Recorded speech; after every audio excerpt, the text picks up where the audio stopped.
ગુજરાત જેવા પ્રગતિશીલ ને ગતિશીલ રાજ્ય પણ જ્યારે એનું બજેટ જાહેર થાય ત્યારે આપણે સૌથી મોટી ચિંતાનો વિષય હોય વિકાસના નામે મોટા પાયે કરોડો રૂપિયાના ગપલા જોવા મળે.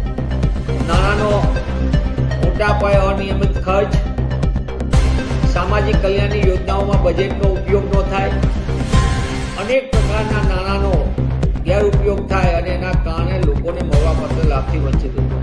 ગુજરાત જેવા રાજ્યની અંદર વિકાસના નામે કરોડો રૂપિયાની લોનો લેવામાં આવે. ગુજરાતની અંદર 4,45,537 કરોડ જેટલું માતબર દેવાવાળું રાજ્ય છે. એટલે દેશની અંદર અગ્રીમ દેવાદાર રાજ્ય તરફ ગુજરાત આગળ પ્રગતિ કરી રહ્યું છે. એટલે કે ગુજરાતી જે પહેલી વખત જન્મ લે, પહેલું બાળક જો પૃથ્વી ઉપર પગ મૂકે તેની સાથે તેની ઉપર 66,000 રૂપિયા કરતાં વધુનું દેવા સાથે જન્મ લે છે.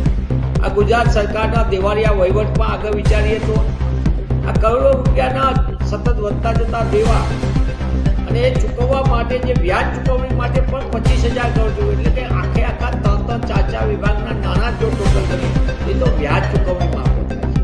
એટલે કે ગુજરાતના પાયાની સુવિધા માટે નાણાં વપરાવા જોઈએ. એટલે કે બાળકો માટે આંગણવાડી બનવી જોઈએ, તેમ ક્યાં ચાલે છે. કુપોષણમાં આખા 45% કરતાં વધુ બાળકો કુપોષિત હોય, એના માટે કાંઈ નથી પોષણ આહાર માટે. તો આ નાણાંનો ગેરવહીવટ માટે જવાબદાર કોણ? ભાજપ સરકારનો દેવાળીઓ વહીવટ.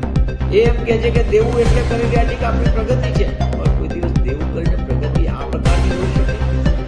નાણાકીય શિસ્ત જાળવવામાં નાકામ, સતત જાહેરાતોમાં નાણાંનો વેપાર થઈ રહ્યો છે.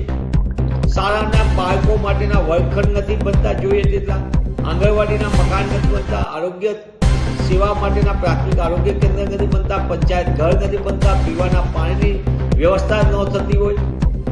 એટલે એક બાજુ વધતો જતો સતત ભ્રષ્ટાચાર, સાથે સાથે વધતું જતું દેવું, અને બીજી બાજુ સરકારની બેજવાબદારીના કારણે આજે ગુજરાત દેવાદાર.